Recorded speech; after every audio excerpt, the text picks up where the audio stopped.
Oke, selamat pagi anak-anak. Pagi Pak Guru. Sekali lagi kurang semangat. Selamat pagi. Pagi Pak Guru.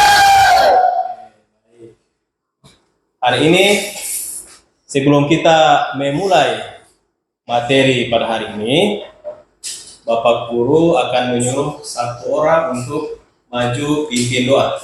Siapa yang mau maju pimpin doa angkat tangan? Oke. Ayo maju.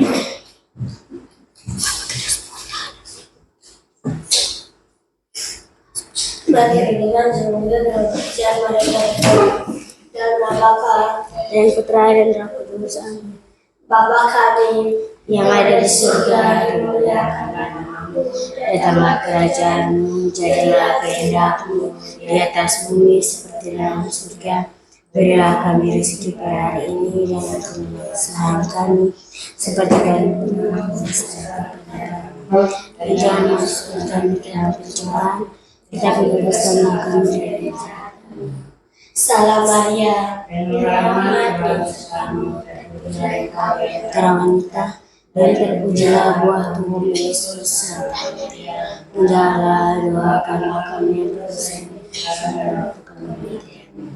Dana Bapa dan Oke. Selesai. Nah, hari ini bagaimana kabar kalian? Baik. Sehat? Siap. Siapa yang tidak masuk hari ini? Semua hadir. Semua hadir. Oke, bagus. Nah, hari ini Pak Guru akan memulai materi dengan materi apa hari ini? PPKN. Nah. Oke, tetapi Pak Guru sebelum masuk ke materi PPKN, Pak Guru masuk di coding dan kecerdasan artifisial berpikir komputasional, integrasi dengan mata pelajaran pendidikan Pancasila. Nah, ini bisa lihat? Bisa. Nah, apa itu berpikir komputasional? Nah, ini dia. Berpikir komputasional adalah berpikir untuk merumuskan masalah dan penyelesaiannya sedemikian rupa sehingga solusi tersebut dapat dilakukan oleh manusia, komputer, atau keduanya.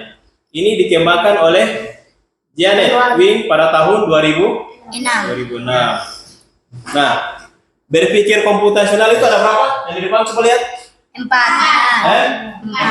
1. Menyelesaikan masalah secara Sistematis. Menyelesaikan masalah secara sistematis. Yang kedua, mengembangkan cara berpikir logis dan terstruktur. yang ketiga, kelompok ini, kelompok 1. Mengingatkan keterampilan abad 21. Keterampilan abad ke-21. Sekarang yang keempat, kelompok 2. Dapat diterapkan dalam berbagai bidang pendidikan, bisnis, teknologi. Oke, yang keempat dapat diterapkan dalam berbagai bidang pendidikan, bisnis, dan teknologi. Nah, selanjutnya,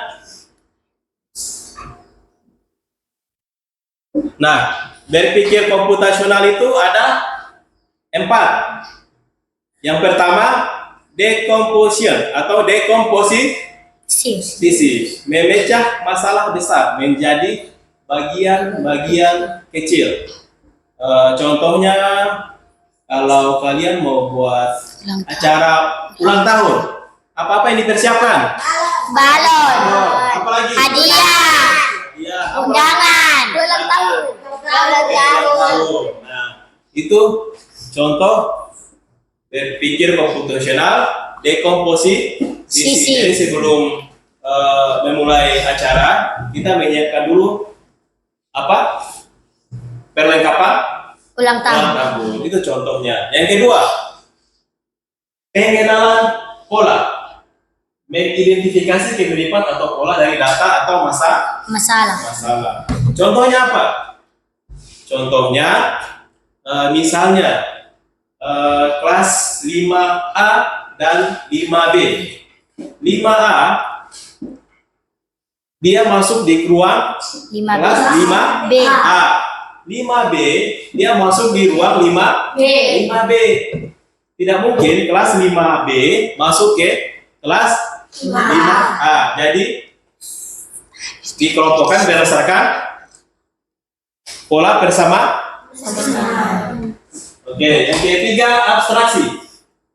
Fokus pada informasi penting, menyisihkan yang tidak relevan. Misalnya, contohnya ini ketika kalian mau pergi ke sekolah. Ketika mau ke sekolah, apa yang kalian bawa? Buku, tas, pensil, oke, air minum biar tidak haus dalam perjalanan. Apa lagi? Bekal, oke, bisa. Tidak mungkin kan kalian bawa panci, bawa tempat tidur, tidak mungkin kan? Itu menyisihkan masalah-masalah yang tidak relevan, tidak penting. Atau juga bisa juga sekarang yang keempat, algoritma thinking atau berpikir algoritma. Berpikir algoritma itu berpikir secara teratur. Fokus pada informasi penting, menyisihkan yang tidak relevan juga. Contoh, kalian ingin menggoreng telur. Sebelum menggoreng telur, langkah-langkah sistematis apa yang kalian perlukan untuk menggoreng telur? Minyak, garam, bensin, apalagi? Itu bahan. Alatnya apa? Alatnya kompor, Kuali. kali. Nah, itu. Contohnya seperti itu. Oke, paham sampai di sini? Paham. Paham. Oke, selanjutnya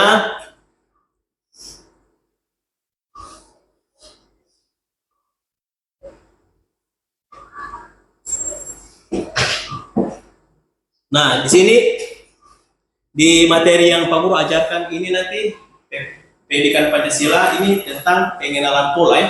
Ya, pengenalan pola adalah kemampuan untuk mengidentifikasi kesamaan atau pola dalam data atau masalah yang bisa digunakan untuk mencari solusi lebih cepat.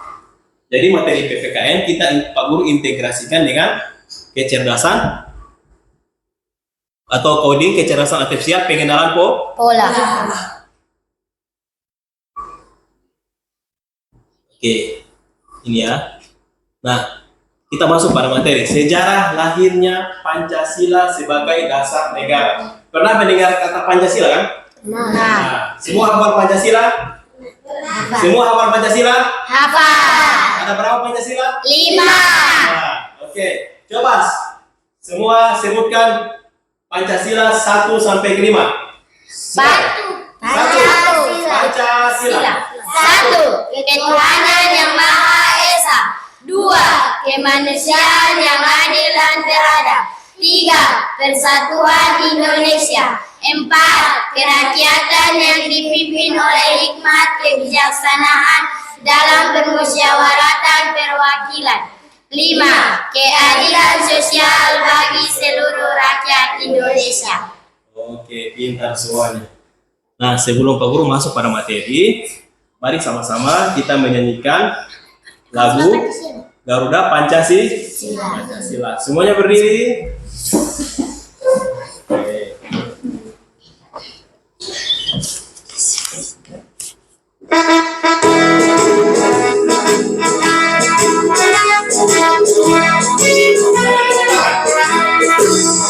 Garuda Pancasila, aku tak berguru. Hati yang proklamasi, setia berkorban untukmu. Pancasila dan rakyat yang membangun sentosa.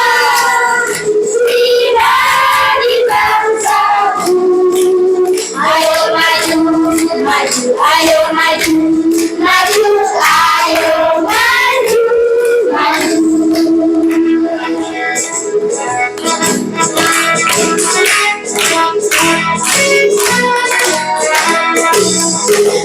Benda Pancasila, aku yang mendukungmu.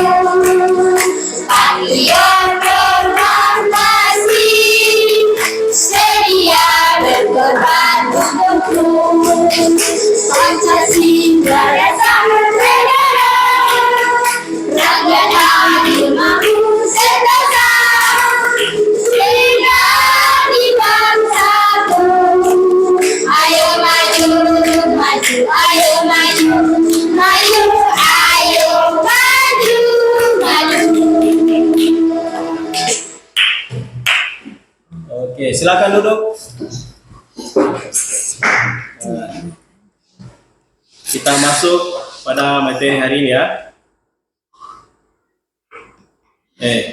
Ini sebelum kita masuk, kita baca dulu latar belakangnya.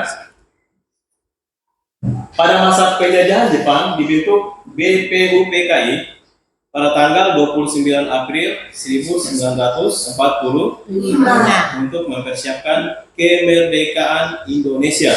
Salah satu tugasnya adalah mencari dasar negara bagi Indonesia. Ya, dasar negara itu sangat penting karena contohnya ketika kita membuat rumah itu dasarnya apa? Fondasi supaya lebih kokoh rumah berdiri. Tanpa fondasi rumahnya takkan berdiri kokoh. Lanjut, gagasan-gagasan dalam sidang pertama BPUPK. Apa itu BPUPKI? Badan Penyelidik Usaha-usaha Persiapan Kemerdekaan Indonesia. Tujuannya mencari rumusan dasar negara yang akan menjadi landasan ideologis bagi negara Indonesia yang merdeka. Oke. Ini ada tokoh-tokoh yang mengemukakan gagasan. Yang pertama, Muhammad Yamin menyampaikan usulan dasar negara yang terdiri dari 5 asas. Yang kedua ada siapa? Supomo. Tulisannya Supomo, bacanya Supomo. Dia mengusulkan apa? Mengusulkan Konsep negara integralistik.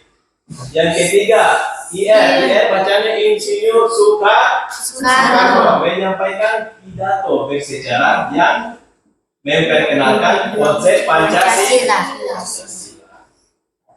Oke.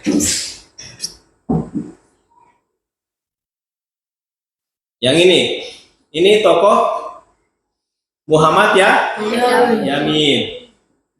Beliau mengajukan 5 asas negara, yaitu 1 apa? Kebangsaan. 2. Kemanusiaan. 3. Ketuhanan. 4. Kerakyatan. Dan kelima apa? Kesejahteraan rakyat. Kesejahteraan rakyat. Ya. Inti gagasannya adalah meningkatkan persatuan bangsa, kemanusiaan dan gotong royong untuk kemakmuran rakyat. Oke. Selanjutnya Supomo, Profesor Dr. Supomo mengajukan gagasan negara integralistik dengan 5 asas. Yang pertama, Persatuan, yang kedua, kekeluargaan, yang ketiga, keseimbangan batin, yang keempat, musyawarah, yang kelima, keadilan rakyat. keadilan rakyat. Jadi Supomo mengajukan gagasan negara integralistik dengan 5 asas. Yang pertama persatuan, yang kedua kekeluargaan, ketiga keseimbangan lahir dan batin, keempat musyawarah, dan yang kelima keadilan rakyat. Inti gagasan Supomo menekankan konsep negara yang menyatukan pemerintah dan rakyat tanpa memisahkan individu dari negara, integralistik atau kekeluargaan.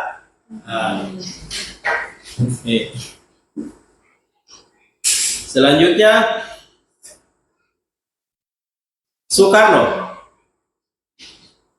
Nah, Soekarno menyampaikan gagasan yang kemudian dikenal dengan sebutan Pancasila. Nah, yang pertama, Kebangsaan Indonesia. yang kedua, internasionalisme atau peri kemanusiaan. Yang ketiga, Mufakat demokrasi. yang ke berapa?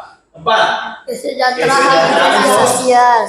Yang kelima, Ketuhanan yang berkebudayaan. Berkebudayaan. Ulang sekali lagi. Soekarno menyampaikan gagasan yang kemudian dikenal sebagai Pancasila. Yang ke-1, kebangsaan Indonesia. Yang kedua, internasionalisme atau peri Kemanusiaan. Yang ketiga, mufakat atau demokrasi. Yang keempat, kesejahteraan sosial. Dan yang kelima, ketuhanan yang berkebudayaan. Inti gagasan Soekarno adalah apa? Ada yang bisa baca? Menekankan nasionalisme, Kemanusiaan, demokrasi, keadilan sosial, dan ketuhanan yang toleran. Lanjut. Di sini gagasan Soekarno tentang Pancasila itu pada pidato 1 Juni 1945. Yang pertama, buku pidatonya disampaikan oleh Soekarno dalam sidang BPUPK pada 1 Juni 1945, hari lahirnya Pancasila. Yang kedua, ditetapkanlah dasar negara, yaitu Pancasila, yang berasal dari kata panca yang berarti apa? Lima, dan sila yang berarti Dasar. Jadi Pancasila berarti 5 dasar atau prinsip yang menjadi landasan hidup berbangsa dan Bernegara. Jadi kalau ada pertanyaan, apa itu Pancasila? Pancasila berasal dari kata panca. Panca berarti apa? Panca berarti 5 dan sila berarti Dasar. Jadi Pancasila berarti 5 dasar atau 5 prinsip yang menjadi landasan hidup berbangsa dan bernegara.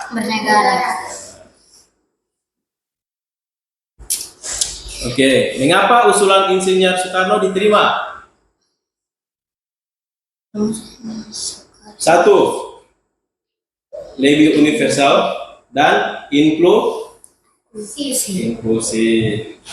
Yang kedua, mengakomodasi keberagaman Indonesia. Yang ke-1 kita lihat yang pertama dulu. Rumusan yang 1 lebih universal dan inklusif. Yang pertama, rumusan Soekarno bisa diterima semua golongan, nasionalis, Islam maupun kelompok kebudayaan. Yang kedua, tidak hanya menguntungkan satu agama atau golongan tertentu, tetapi menyatukan seluruh bangsa Indonesia yang maju. Yang kedua, mengakomodasi keberagaman Indonesia. 1. Indonesia terdiri dari banyak suku, agama, dan budaya. Yang kedua, usulan Soekarno menekankan persatuan Indonesia dan ketuhanan yang toleran, sehingga cocok sebagai dasar negara multikultural.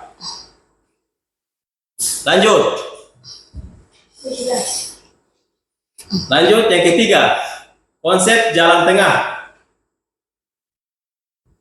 Yang keempat, ketuhanan orasi dan kepemimpinan Soekarno.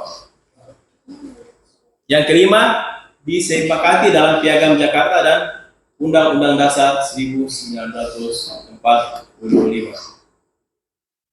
Ya. Tadi yang pertama, kedua, Pak Guru jelaskan kan? Ya. Yang ketiga, konsep jalan tengah. Konsep jalan tengah itu, coba baca kelompok 2. Yamin lebih menekankan hak-hak rakyat. Supomo menekankan negara integralistis. Kelompok 1.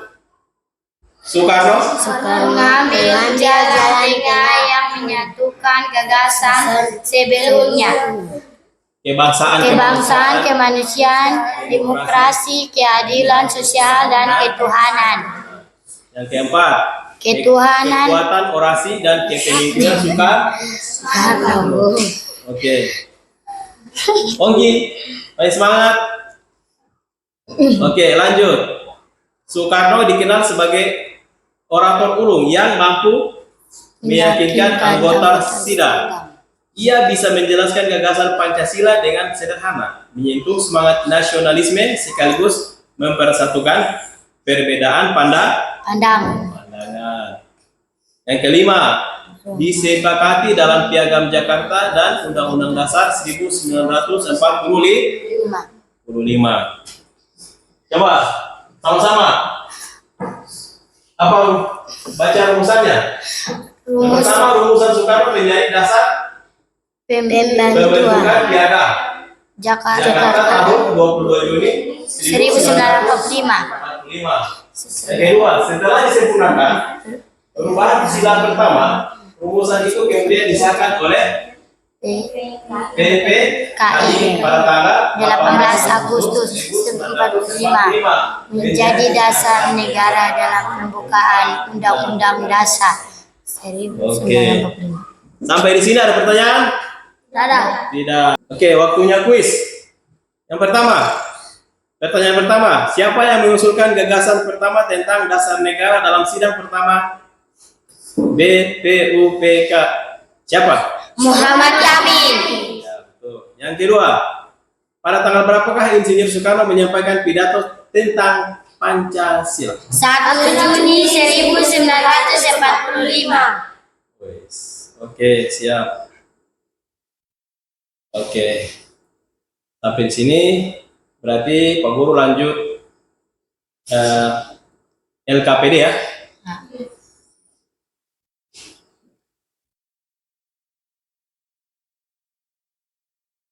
Oke, selanjutnya LKPD, Pak Guru akan membagi di tiap kelompok, 2 kelompok. Kelompok pertama dan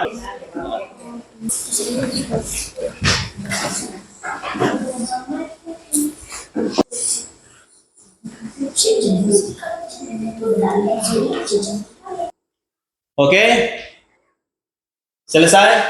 Sekarang tiap kelompok maju untuk mempresentasikan hasil kalian. Mulai dari kelompok 1. Kelompok 1 maju.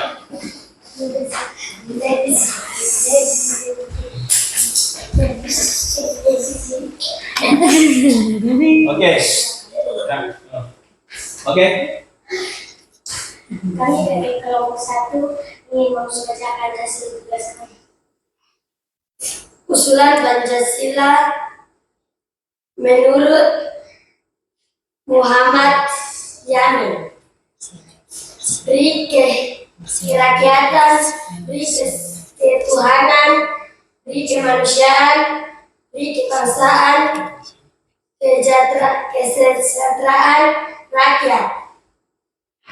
Pancasila menurut Sekom. Persatuan, kekeluargaan, keseimbangan rakyat dan batin, musyawarah, dan demokrasi. maju kelompok 2.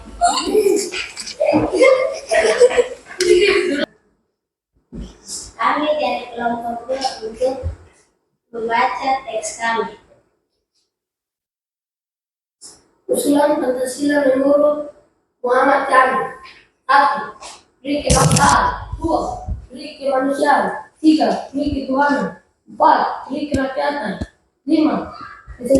Kesejahteraan rakyat.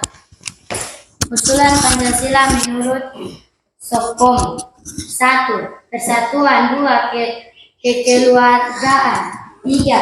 Keseimbangan lahir dan batin. 4. Musyawarah. 5. Keadilan rakyat. Usulan Pancasila menurut Soekarno. 1. Kebangsaan Indonesia. 2. Internasionalisme. 3. mufakat. 4.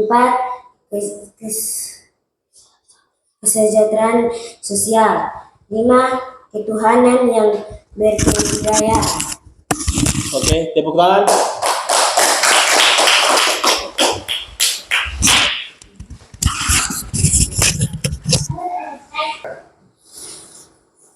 Oke, baik. Setelah menyelesaikan LKPD hari ini, mungkin selanjutnya kita akan membahas tentang, di pertemuan selanjutnya bahas tentang apa?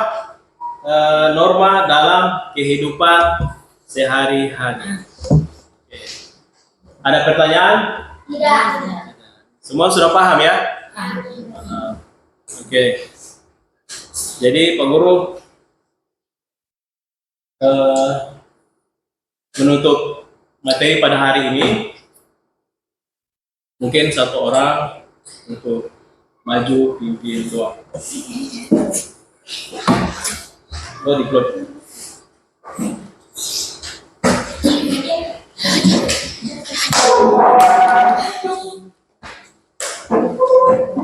Mulai. Baik, sebelum kita menutup pembelajaran kami ini, mari kita berdoa menurut agama masing-masing. Berdoa mulai.